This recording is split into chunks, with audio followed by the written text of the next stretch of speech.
1절 말씀을 통해서 선택과 소명이라는 제목으로 여러분과 함께 은혜 나누기를 원합니다. 사도 바울은 복음에 대해서 절대적인 태도를 보여주었습니다. 이 바울은 자신을 복음 전파자로서 확신했으며 자신의 선포를 듣는 사람들의 생각에는 아랑곳하지 않았습니다. 즉 그는 하나님께서 원하시는 복음을 사람들이 기뻐하든 기뻐하지 않든 상관없이 그는 오직 열심히 복음을 전했던 것입니다.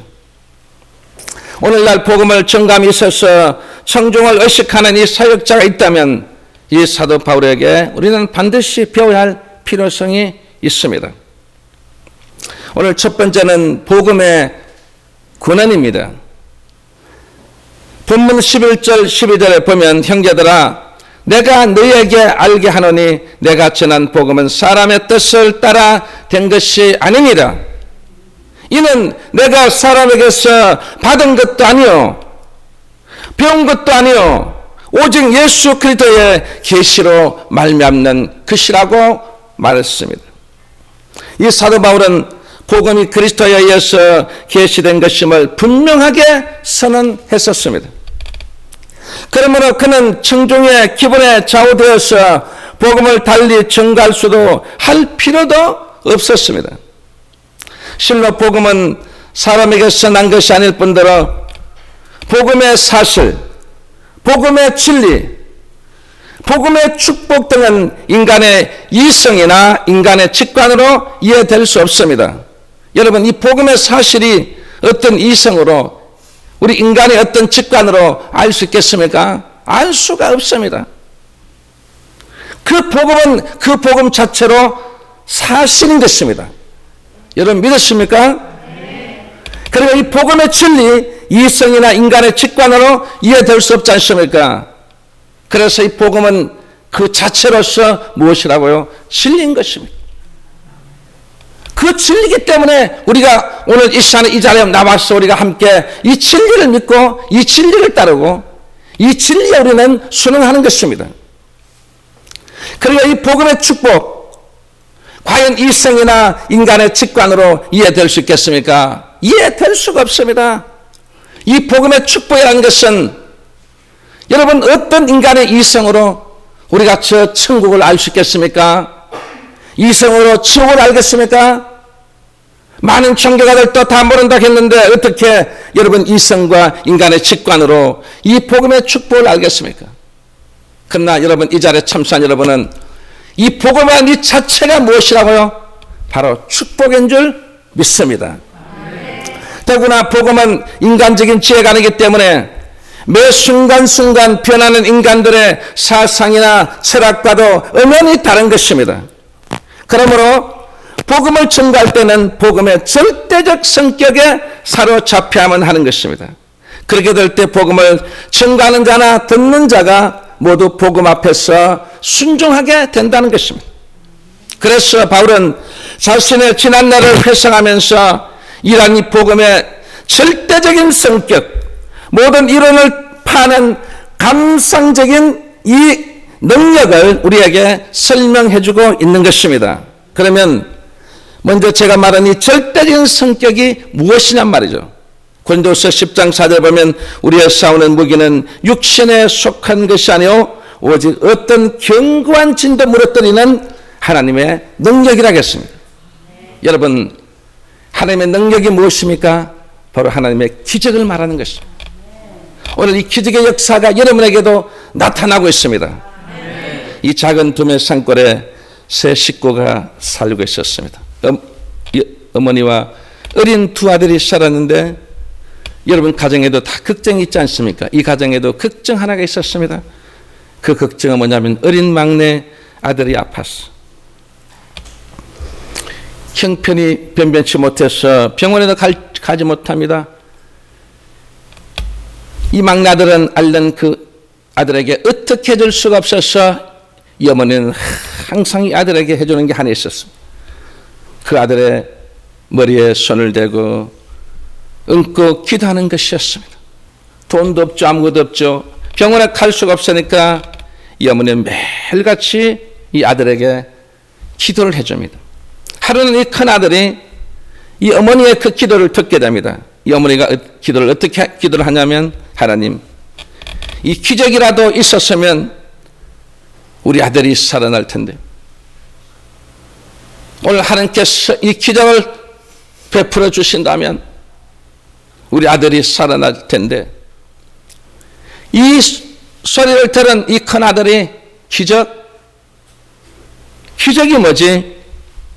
그는 곰곰이 생각하다가 다음날 아침에 엄마 몰래 돼지저금 통장을 깼습니다. 이 돼지가 있는 그 돈의 합계가 얼마냐면 7,600원이었습니다. 이 7,600원을 가지고 이 소년이 그 10리가 넘는 그 읍내로 그 약국으로 달려갔습니다. 달려가서, 약사님, 기적이라는 약을 주십시오. 이 약사님도 얼마나 황당했겠습니까?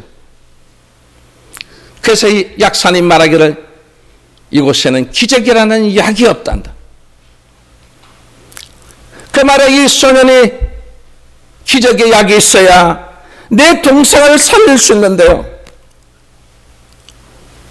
그 모습을 옆에서 계속해서 물끄러미 바라보던 한 신사가 이 소년에게 다가와서, 꼬마야, 내 동생한테 어떤 기적이 필요하지?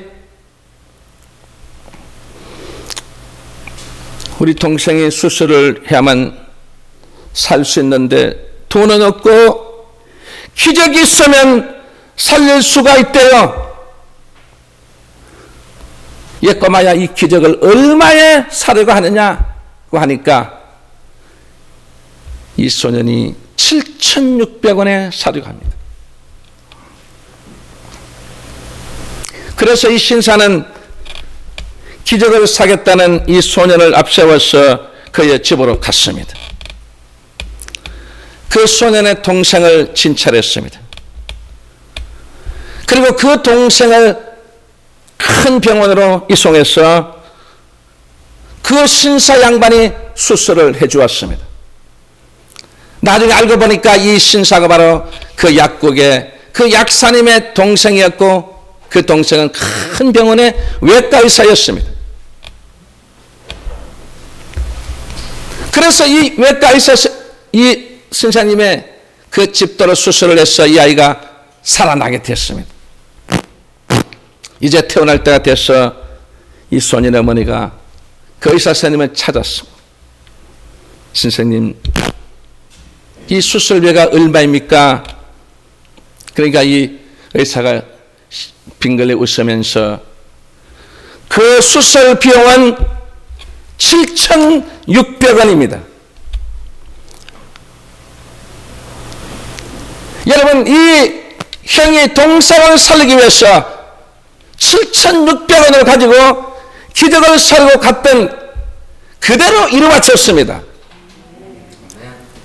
보리떡 5개와 물고기 2마리로 5,000명을 먹이는 기적이 바로 보리떡 5개와 물고기 2마리를 통해서 기적을 일으켜 주었습니다. 오늘 이 자리에 참사한 여러분, 우리는 가진 것도 없습니다. 이 소년처럼 아무것도 없습니다. 여러분, 아마 돼지 지금 통장에 깨면 아마 이 소년보다는 조금 더 많을 것입니다. 그리고 아무것도 없는 우리의 이 모든 그 형편 속에서도 반드시 여러분에게 여기 있는 모든 분들에게 한 사람도 빠짐없이 오늘 이 절대적인 이 성격인 하나님의 능력이, 하나님의 기적이 여러분에게 임할 줄 믿습니다. 이러십시오.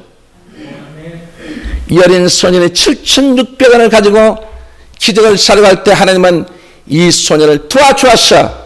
그 동생을 살려주신 것처럼 여러분도 오늘 이 기적을 믿고 나가게 되면 반드시 이 기적은 여러분의 기적이 될 줄 믿습니다. 그리고 강압적인 능력이 무엇입니까?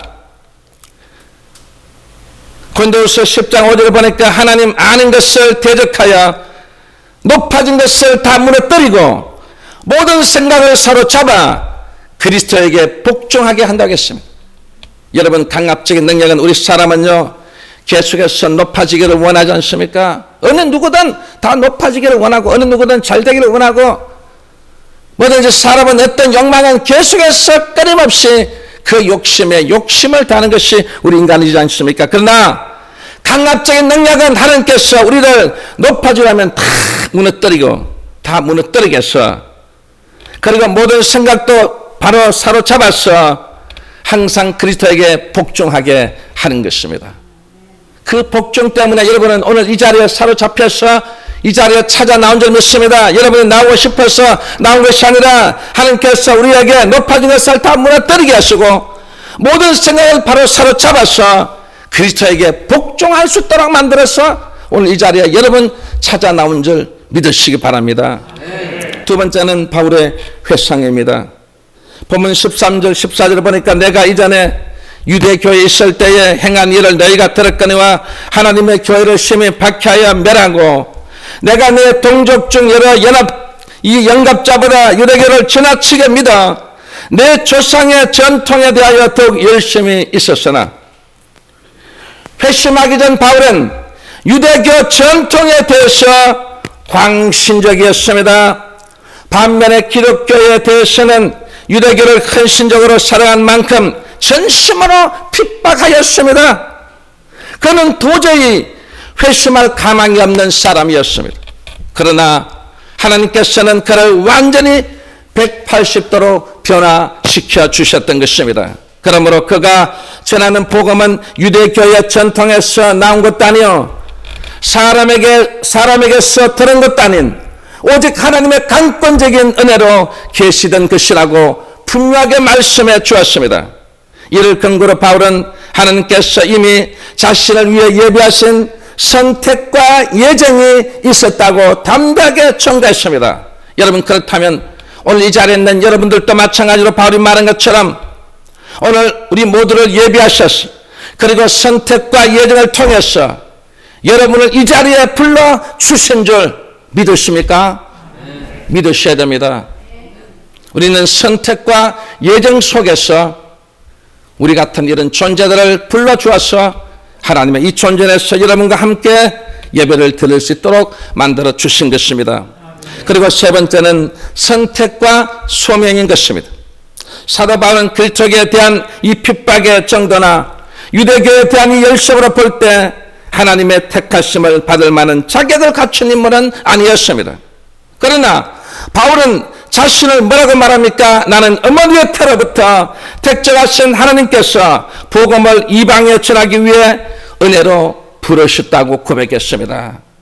오늘 이 자리에 참석한 여러분, 우리 사랑하는 성도 여러분, 정말 오늘 이 시간에 우리는 하나님께서는 우리에게 그 은혜를 통해서 여러분을 불러주셨다는 그 귀한 고백을 매일같이 행할 수 있는 여러분들이 되어야 될 점 있습니다. 즉 하나님께서 바울을 부르신 것은 회개시키기 위해서 부르심 동시에 그리고 사도로서의 부르심이었습니다. 여러분, 오늘 이 자리에는 여러분들은 제일 먼저 중요한 것이 무엇입니까? 바로 회개해야 됩니다. 인간은 끊임없이 죄를 짓기 때문에 우리는 하나님 앞에서 정말 진실된 진정한 회개를 통해서 그리고 바울은 사도로서의 부름을 받았지만 여러분, 어떤 분은 장로로서, 어떤 분은 권사님으로서, 어떤 분은 안수집사로서, 어떤 분은 집사로서, 어떤 분은 간사로서, 어떤 분은 교사로서 여러분을 부르심이었다는 것을 여러분 꼭 믿고 나가야 될 점 있습니다. 그 부르심은 바리새인으로서의 엄격성이나 금식을 잘한다고 해서 그리고 틀을 박힌 이 기도 때문도 아니었으며 핍박자로서의 그의 미친 듯한 그 열심 때문은 더더욱 아니었습니다. 그것은 순전히 하나님의 은혜에 기초한 것이었습니다. 이 하나님의 은혜, 하나님의 은혜에 기초가 되어 있어.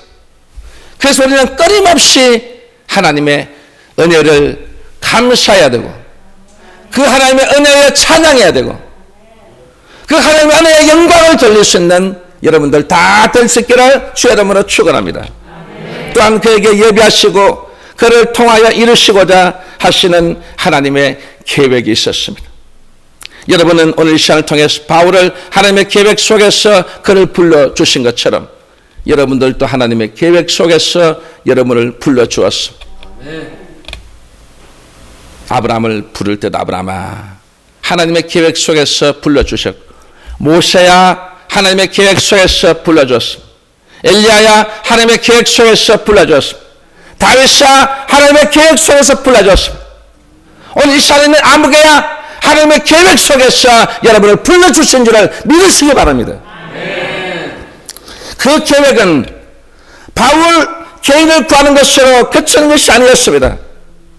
바울은 자신에게 은혜로 전달된 계시를 다른 사람들에게 알려야 할 소명을 부여받았던 것입니다. 오늘 이 말씀에 여러분도 명심하고 또 명심해야 됩니다. 바울이 자기 자신만을 위한 구원이 아니라 나를 구원해 주심으로써 오늘 이 시간에 그 소명을 가지고 수많은 사람들에게 함께 나누어라는 것입니다. 함께 전달하는 것입니다. 함께 행하는 것입니다. 함께 복음을 전하는 것입니다. 오늘 이 자리에 참석한 여러분은 나는 은혜로 전달된 그 계시 속에서 모든 사람들에게 알려야 할 이 소명을 부여받았다는 사실을 명심하는 여러분들이 될 때에 오늘 이 바울처럼 오늘 이 시간에 정해서 정말 오늘 하나님의 그 계획을 통해서 그 계획을 알 때에 우리 아버지께서는 너무나 기뻐하시고 너무나 정말 우리를 어떻게 해요? 자녀로서 내가 이 자녀를 참 삼았도다. 여러분 우리는 다 하나님의 자녀지 않습니까? 하나님의 자녀로 하나님께서 우리를 그 자녀로 삼아주신 것에 대해서 날마다 감사하면서 그 은혜를 생각하면서 그를 은혜를 선포하면서 우리는 날마다 나가는 그 귀한 영혼들에게 오늘 하나님께서 그 소명을 주신 것에 대해서 영광을 돌린다면 아버지는 기뻐할 줄 믿습니다.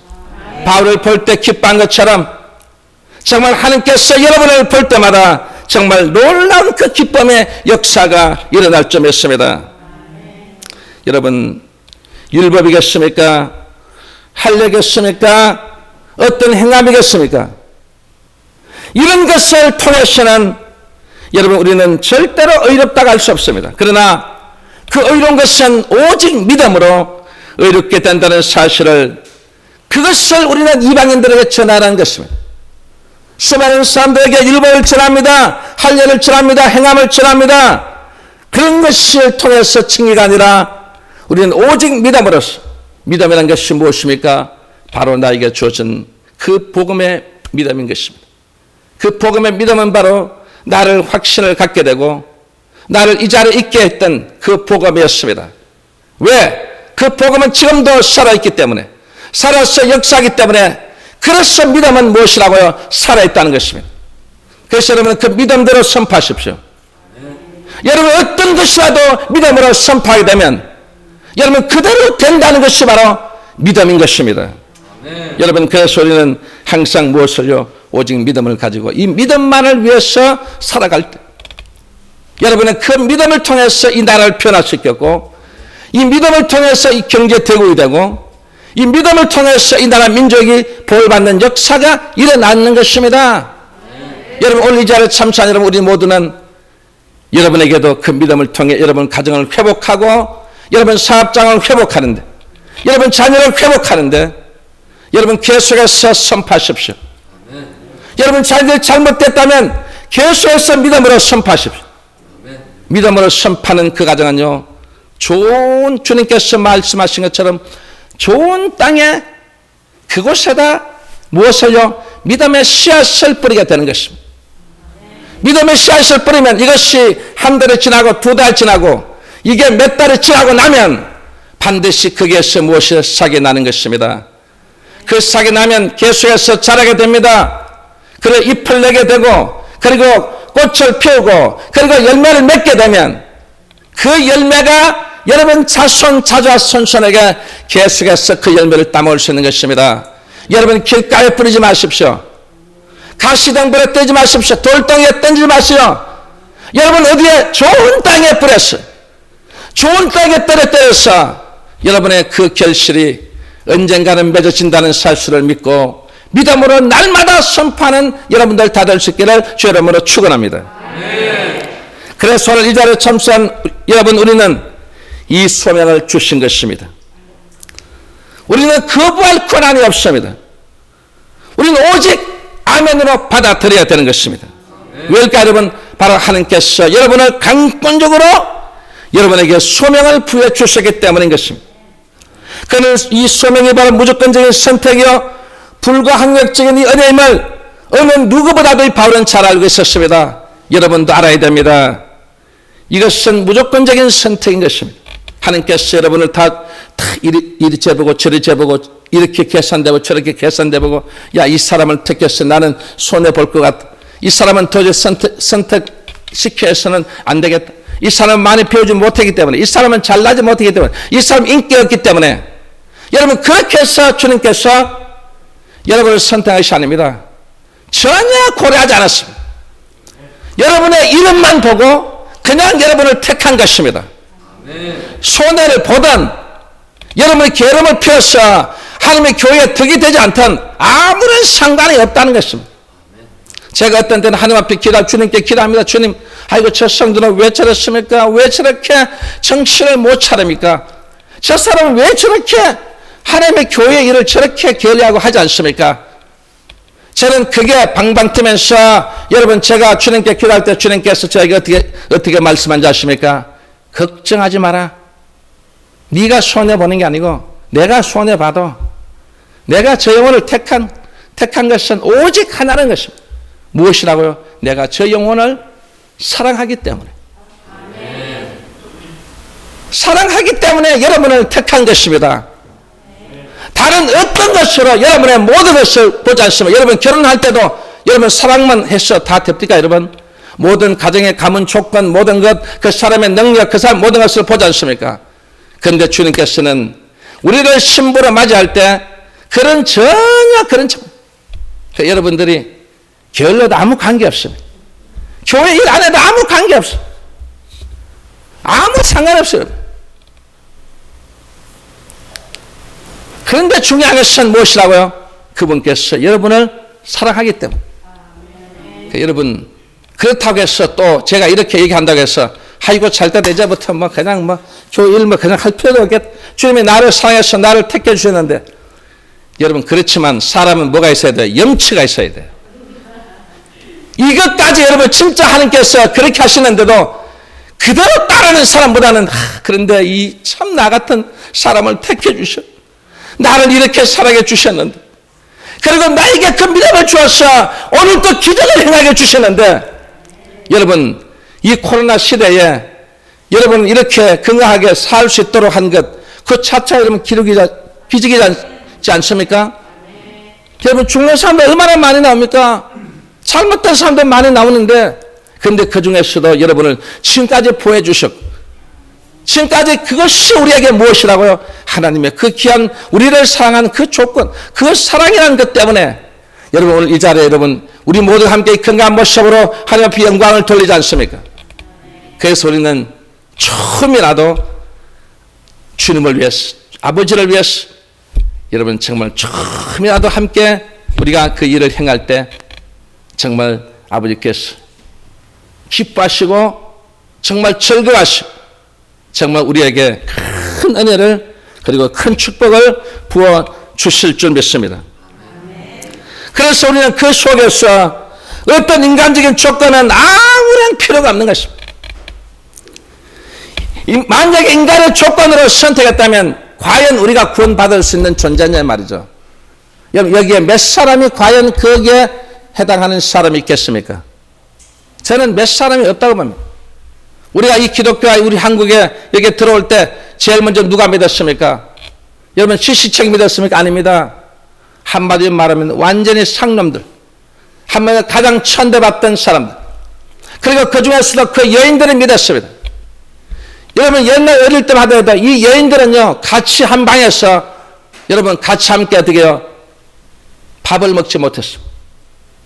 그 여인들 어디서 먹었습니까? 부엌에서 먹었습니다. 그런 천대받던 사람들이 예수를 믿게 되고, 그런 사람들이 다 어떻게 해요? 구원을 받게 된 것을 볼 수 있지 않습니까?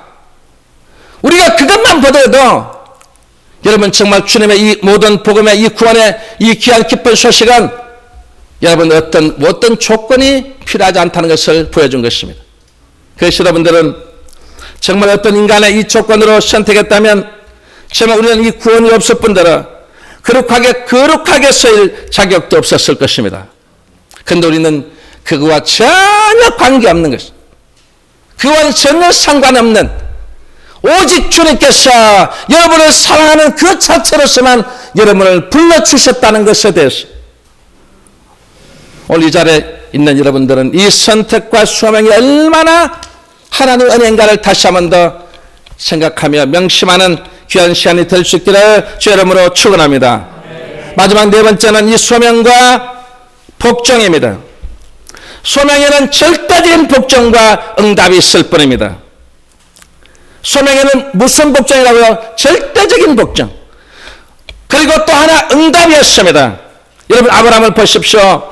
하나님께서 부르심을 받을 때 내 본토 친자 아비 집을 떠나갈 때 여러분 거기 아브라함은 절대적인 복종으로 이건 되고 저건 안 되고 이건 가져와 저건 가져와 그런 것이 아니라 오직 하나님께서 원하시는 대로 하나님의 그 뜻대로 그래서 그게 절대적인 복종을 통해서 그는 응답했던 것을 볼 수 있습니다.